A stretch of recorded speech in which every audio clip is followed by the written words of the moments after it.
Hello दोस्तों, आज की कहानी है जिंदगी जीने का सबक। नीता स्कूल से लौटकर आई। उसने घड़ी पर नजर डाली। शाम के 6 बजने वाले थे। उसने किताबें टेबल पर रख दी और थकी सी पलंग पर बैठ गई। उसे कमरा बेहद सूना लग रहा था। आलोक आज चला जो गया था। अगर वह कुछ दिन और रहता तो कितना अच्छा लगता, पर सोचते सोचते वह पिछले दिनों की यादों में खो गई। उस दिन ठंड कुछ ज्यादा थी। घर के अंदर भी ठंड का एहसास हो रहा था। मम्मी धूप में बैठी स्वेटर बुन रही थी। धीरज जोर जोर से बोलकर सब्जेक्ट याद कर रहा था। नीता टिफिन तैयार कर रही थी कि तभी घंटी बजी। दरवाजा खोलने मम्मी ही गई। सामने एक अपरिचित युवक खड़ा था। चाची जी नमस्ते, आपने पहचाना मुझे? वह हाथ जोड़कर बोला। आप कौन? उन्हें चेहरा जाना पहचाना लग रहा था।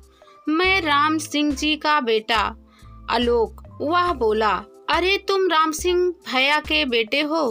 कितने बड़े हो गए हो। तभी तो मुझे लगा मैंने तुम्हें कहीं देखा है।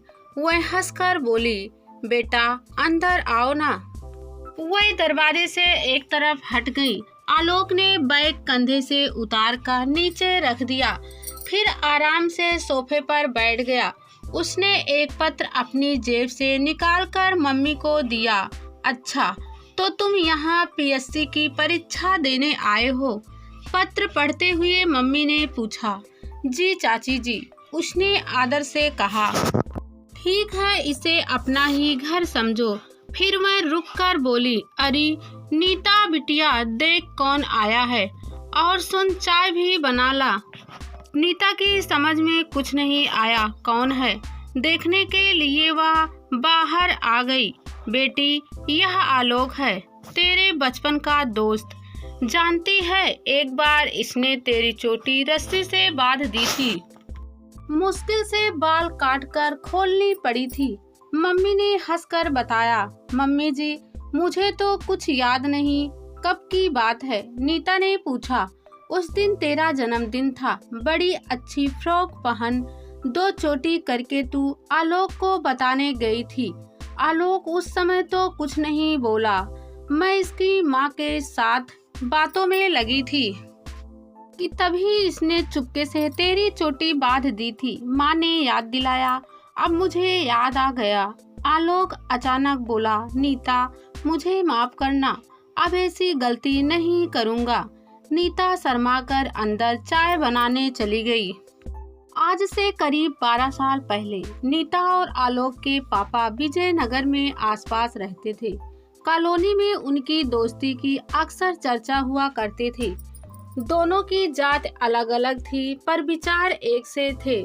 दोनों परिवारों की स्थिति भी एक जैसी थी, पर नीता के पापा अपने काम के सिलसिले में इंदौर आ बसे। इस शहर में उनका धंधा अच्छा चल निकला, इसलिए वह यहीं के होकर रह गए। इतने सालों बाद अब आलोक परीक्षा देने उनके यहाँ आया था। सुबह से शाम तक नीता उसका ख्याल रखती। इस साल वह भी 12वीं की परीक्षा देने वाली थी। आलोक पढ़ाई में तेज था। अपनी पढ़ाई के साथ साथ वह नीता को भी पढ़ाई के बारे में सिखाता। मन लगाकर पढ़ोगी तो जरूर अच्छे नंबर आएंगे, वह समझाता। नीता को भी उसकी बातें बहुत अच्छी लगती। मम्मी ने आलोक को एक अलग कमरा दे दिया था ताकि वह अपनी तैयारी ठीक से कर सके। वह 2 पेपर दे चुका था। पेपर बहुत अच्छे हुए थे। आलोक का चाय नाश्ता खाना पीना सभी मम्मी ने नीता के हवाले कर दिया था। नीता का जवान दिल जैसे आलोक को पाकर मस्त हो रहा था। रात को घंटों वह आलोक के पास बैठी रहती। मम्मी भी उनकी बातों से अनजान रहती। आलोक का आखिरी पेपर 2 दिन बाद था। वह तैयारी करना चाहता था, पर नीता ने जिद करके आलोक और धीरज के साथ पिक्चर जाने का मन बना लिया। फिर दूसरे दिन कमला पार्क में पिकनिक का प्रोग्राम भी बना डाला। आलोक पिकनिक नहीं जाना चाहता था, पर उसे मजबूरन नीता का साथ देना पड़ा। इन 2 दिनों में नीता के मन में आलोक के प्रति एक अजीब आकर्षण पैदा हो गया था, जैसे वह मन ही मन आलोक की तरफ खिंचती चली जा रही थी। उस दिन आलोक का अंतिम पेपर था। नीता भी उसे खाना देकर केमिस्ट्री का कुछ पूछने बैठ गई। रात अधिक हो चुकी थी। उसके मम्मी पापा दूसरे कमरे में बेखबर सो रहे थे। अचानक नीता ने आलोक का हाथ पकड़ लिया और बोली, आलोक, जाने क्यों तुम मुझे अच्छे लगने लगे हो। आलोक भी कुछ ऐसा ही महसूस कर रहा था। उनका मन हुआ कि वह नीता के बहुत करीब हो जाए, पर तभी वह संभल गया। जिस चाची ने मुझ पर विश्वास किया है, क्या उन्हें समाज के सामने जलील होना पड़ेगा? ऐसा सोचकर उसने धीरे से अपना हाथ छुड़ा लिया। देखो नीता, यह समय हमारे प्यार करने का नहीं है, बल्कि अपना अपना करियर बनाने का है। अगर हमने इस समय ऐसा वैसा कुछ किया तो शायद हमें जीवन भर पछताना पड़े।